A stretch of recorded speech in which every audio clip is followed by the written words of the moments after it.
What's up, my comic comrades? Today we're continuing covering Absolute Wonder Woman with issues 3 and 4. This title has been phenomenal like all the Absolute titles thus far, so we're very excited to continue covering it, and issue 3 has some massive revelations, so let's get into it. The issue starts where we last left off as Wonder Woman starts to face the Tetracide. Captions say, Gateway City Natural History Museum. Now, as we see people watching her face this creature via a news broadcast. One of the men watching asks, "Where's Barbara?" I can't believe she hasn't seen this, but she is indeed seeing it as she says, "I'm right here," as she watches saying, "Wonder Woman," before running out of the museum. Now this is crazy because this is the first time someone has referred to Diana as Wonder Woman in this series. We all know that she will become Wonder Woman, but this is the first mention of her iconic name so far. Anyway, the book then takes us to the Gateway City Boardwalk as Wonder Woman meets with the US military. One of the soldiers asks, "What did you do?" She says, "Just some magic to slow it down. Buy us time." The Tetracide is very resistant to magic. My mother would have been more effective, but alas, we only have me. Before you leave, and you should all leave immediately, it's important I tell you how the Tetracide kills, so you may have any hope of fighting it after it has killed me. One of the soldiers asks, "Killed you?" She ignores him and says, "I don't know how much more serious I could be about this situation. Please listen. Tetracide, it means quite literally the 4 killer. It kills in 4 ways: death of fear, death of mind,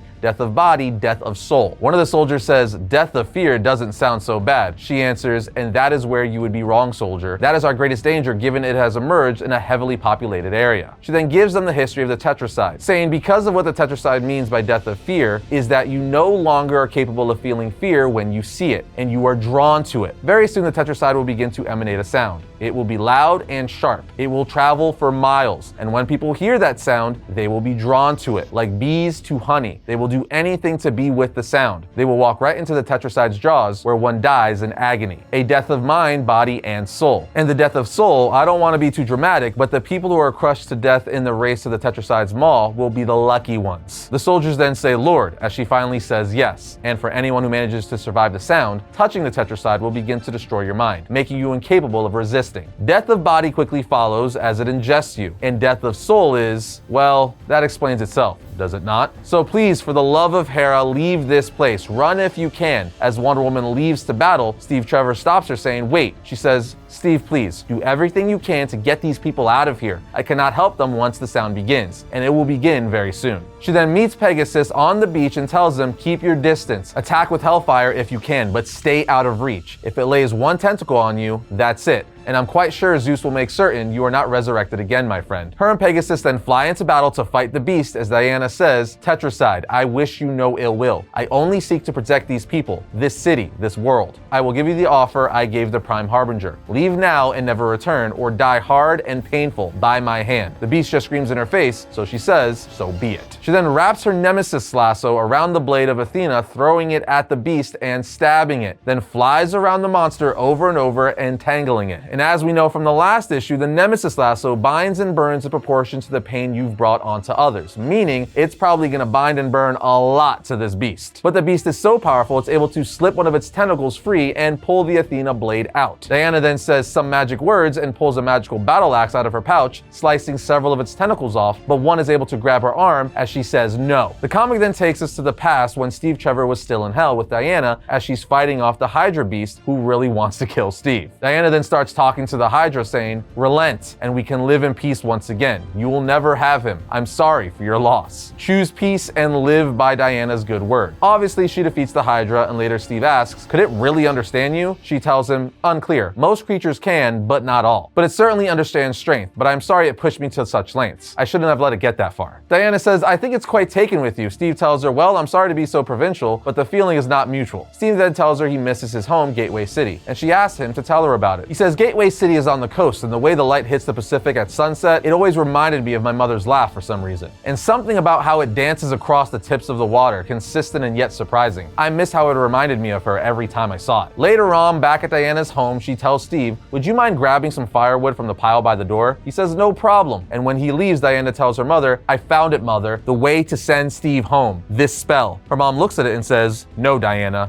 no, that's not the way. Diana says it is. Her mother says, if you read this spell closely, you understand this is not a small sacrifice. This is, Diana interrupts saying, I read it. Her mom says, then you didn't understand it. Diana tells her, I understand it perfectly, as Steve walks back in with the pile of firewood. It's clear that whatever this spell is, it requires a big sacrifice, and Diana is willing to do it as she's developing feelings for Steve. Later on, we see Diana's mom wake up in the middle of the night to see Diana doing something. She asks, what are you doing up at this hour? Diana responds, I couldn't stop thinking about it. Her mom gets up and says, about what, darling? Diana tells her, about what I am to be. If I'm to be a great warrior and will someday even be a greater one, a savior of humanity, as you say, then I cannot fail my first mission for humanity. Her mom asks mission, Diana responds, to return them one of their greatest heroes. One good man is all it takes to save the world. He wasn't a gift, mother, he was a test. Her mom responds, we don't know that, Diana. Diana says, if we are right that I am a great warrior, then the dominant arm of a great warrior is a worthy sacrifice. As we see Diana chopped off her right arm as a sacrifice for the spell to send Steve back home. Her mother then breaks down in tears saying, Diana, what have you done? As she stares at her daughter's severed arm before the fireplace. Diana says, what was necessary? Let's pause for a second because this is crazy. Diana chopped off her arm as a sacrifice to make the spell work to send Steve Trevor back all that time ago. Yet somehow she has her right arm attached yet again. We'll see how later, but this is crazy nonetheless, and I love it. Soon after this, we see Diana and her mother cast a magical spell and are indeed able to send Steve Trevor back to Gateway City. As captions from her mother say, I had known for a very long time that she was exceptional. But even still, I had underestimated her. Her capacity for love, her capacity for pain, her capacity for sacrifice, her capacity for honor. This child would change the world. I had foreseen it in my scrying pool, but now I was seeing it live in front of me, living and breathing. It was more powerful than I ever could have imagined. It was more powerful than I ever could have imagined. I love this piece of dialogue. It embodies what Wonder Woman is in its entirety. She is love, she's a badass, she's willing to make a sacrifice, even if it's pieces of herself. She has immense honor, and she's willing to do what needs to be done no matter what. Her sense of honor is like no other. That was one of my favorite aspects of the first Wonder Woman film. She just didn't understand how you couldn't help people in need no matter the cost. Anyway, like I said, the spell works and Steve is teleported back to Gateway City with Diana's mother saying, I'm sorry you didn't get to say goodbye. She just responds, I will see him again, which as we know, she did indeed. Now, back in the present, we see that one of the Tetracide's tentacles still has a hold on Diana's right arm, and she can't break free. So she says a magical word that makes her arm disappear. And now free, she flies off to safety. When she returns back to the soldiers, they're like, are you okay? Your arm. It took your arm. She says, I lost my arm long ago. In its place is a magic arm my mother and I made. I can get it back, but it will take complicated magic. So that answers our question. That's how Diana got her arm back and how we didn't know she was missing an arm for the first 2 issues. Because after she cut it off to be able to send Steve home, her and her mother made another arm out of magic, which she could do again, but it's complicated. So in the meantime, she pulls out a robotic arm out of her pouch and clamps it on. I don't know why, but for whatever reason, I think this is badass. I love the fact that this Wonder Woman only has one arm and willingly sacrificed it, and now has a magical or robotic arm in its place. Steve walks up to Diana and says, this is how you got me out? You gave them a hero's arm? She tells him, I believe I called it a warrior's arm. He then says,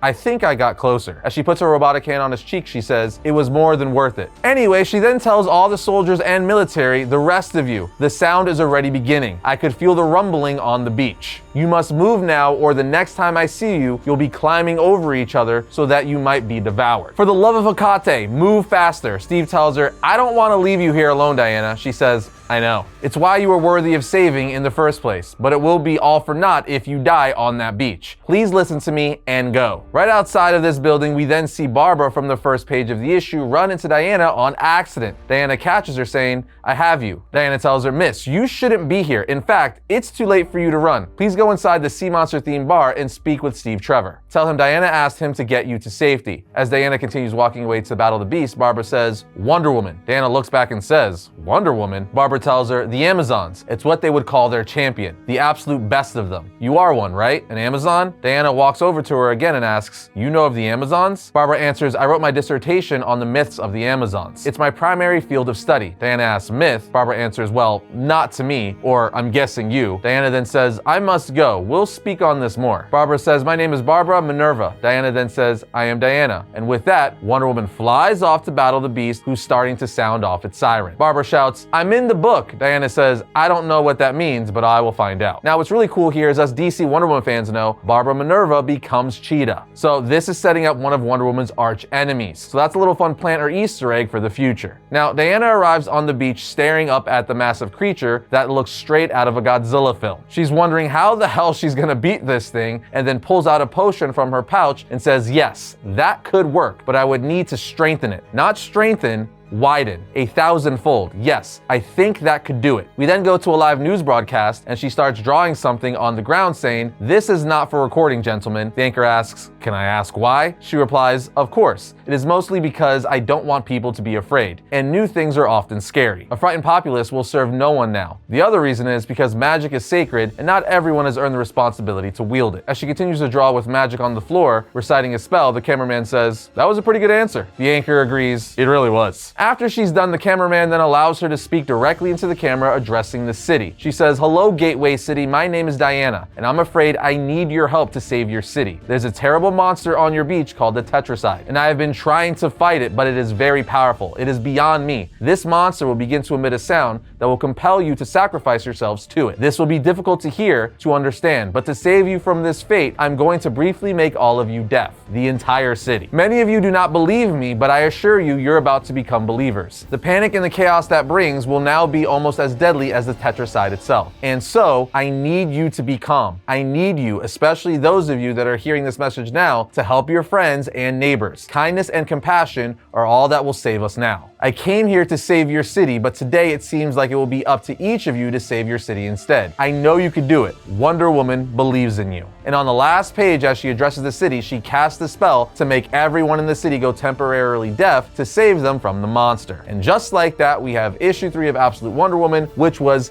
phenomenal. But we are not done. We got one more issue to cover, so let's get into issue 4. Issue 4 picks up in Gateway City now as two women are talking to each other by writing on paper, since everyone is deaf due to the spell Wonder Woman just cast to keep them safe from the beast. One of the women writes, I'm going out to help. Stay here. And on the next page, before this woman can leave the shop and go help, they're greeted by Diana and Steve, with Steve saying, hey Etta, can we come in? Etta says, Steve, you're here with Wonder Woman? Diana says, hello. Gia then covers her ears saying, oh God, I can hear you. Am I going to hear the death sound? Diana tells her, no, you're okay. I've done a protective spell just around this building so that we may communicate safely. Steve then says, sorry to barge in, ladies. Diana, this is Etta Candy and her sister Etta Candy. Ladies, this is the woman who saved me in hell, Diana of the Wild Isle. Now, diehard DC and Wonder Woman fans know this is pretty huge because Etta in Wonder Woman lore is Wonder Woman's best friend, and she's finally being established in this continuity. Anyway, Etta tells Steve, this is a lot to process, but I'm guessing there's no time for that. Why are you here? Steve tells her, Diana asked me if I knew any witches. I said I did. Gia is all like, wait, me? Diana then goes over to her saying, fear not, Gia, I come seeking only some ingredients. No more. I had to use the last of some things for the spell to deafen the city. You see, to fight this creature, I really do need my arm back. The prosthetic is a powerful weapon forged in fire by Hephaestus himself, but it is no match for what it replaces, and what I face is perhaps beyond me, even at my best and strongest. Gia nervously says, arms are good to have. As Etta and Steve look on, Etta tells Steve, remember all the times I teased you about Diana and how she couldn't possibly be all the things you were describing? Steve says, vividly. Etta tells him, yeah, you undersold. From here, Wonder Woman starts asking Gia for a bunch of different ingredients that she needs to cast a spell to return her arm, like black walnut, yucca root, witch's burr, and more. Once she gives Diana all the ingredients, including some very important and rare ingredients which Gia has hidden, Diana tells her, thank you, you are quite the witch. Now, do you have anywhere that isn't this lovely shop? Because there will be quite a lot of blood. They then put Wonder Woman in the closet where she starts casting her spell, as we learn that Steve, Etta, and Gia also had to give blood to Wonder Woman for the spell to work. As we see the spell start working on Wonder Woman, we are then taken back to the past in the Wild Isle of Hell, where Wonder Woman's mother, Circe, falls on the floor asking, you did this to me? A voice says, that is not exactly how I would put it, but yes, my most devoted disciple, my most beloved of all I have loved. Circe says, if I was beloved, you would never have allowed me to be imprisoned in hell. You would never have allowed me to be brought so low. You would have never forced a child on me that was not my own. The voice says, there's a great and powerful game afoot, Circe,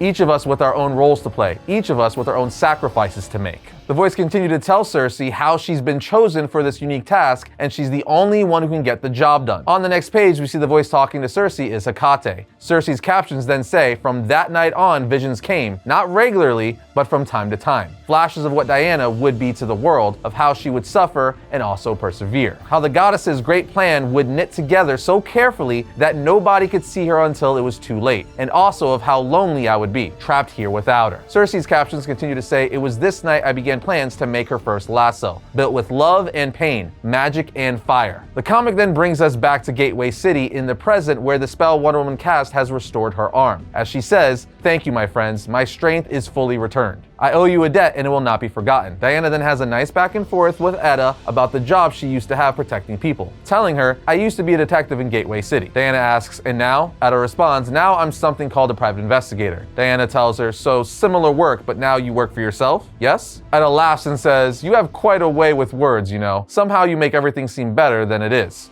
Hopeful. And that's exactly how Wonder Woman should be. They are writing her perfectly in this series. Anyway, Diana says, I can live with that. The bubble spell protecting your shop will dissipate soon, probably before the deafness spell abates. But the Tetracide sound will end shortly, and the spell not long after that. I hope to see you all again. As Wonder Woman walks outside, she says, bye Hecate, no, as she sees the beast has started to destroy some of Gateway City. So she flies there, as captions of her say, I must lure it back to the beach before it embeds. The tentacles have returned to their natural position, which means it has stopped emitting the death of fear sound. And I can feel my spell fading as well, but because the population has not come to the monster, it is seeking them out, and that I cannot have, as she casts a spell conjuring up the Athena blade. Once she has it, she says, hello my friend, I've had a very big idea for you. You're going to love it, but first, we must bring the Tetracide back to the beach away from the civilians. As she tells one of her potions, be what it most craves, as it starts emitting the screams the monster craves. With Wonder Woman's caption saying, all magic has a price. It is known. The price can have many facets, like using a tool that is the exact sound of what will happen if you fail. Your own nightmare come alive. We then see Wonder Woman cast a spell on her blade, as her captions say, it was a good idea the first time, but I just hadn't thought big enough. Half the battle is choosing the right weapon, and so all is not yet lost. As we see, the spell she cast was to turn her Athena blade into the size of a skyscraper, as she uses her super strength to fly it into the air and then swing it at the Tetracide. When she swings it, she yells, Pegasus, now, Goddess Athena, aid your humble servant in striking true. Let the Athena blade break upon it as waves cutting through stone. Mother, though I am far from home, lend me your strength, your conviction, your indomitable will, as we see her use the gigantic blade to cut the monster in half, revealing its guts. With the monster now dead, Diana says, thank you, Mother, as we see the president watching in the Oval Office asking, where is Commander Cole? A man responds, he is still evacuating citizens on the ground, sir. We haven't heard from him since the city went deaf. The president says, Cale, you're the damn national security advisor. Advise already. She says, Mr. President, I say even if she killed that thing, we still have a very big problem on our hands. And with that,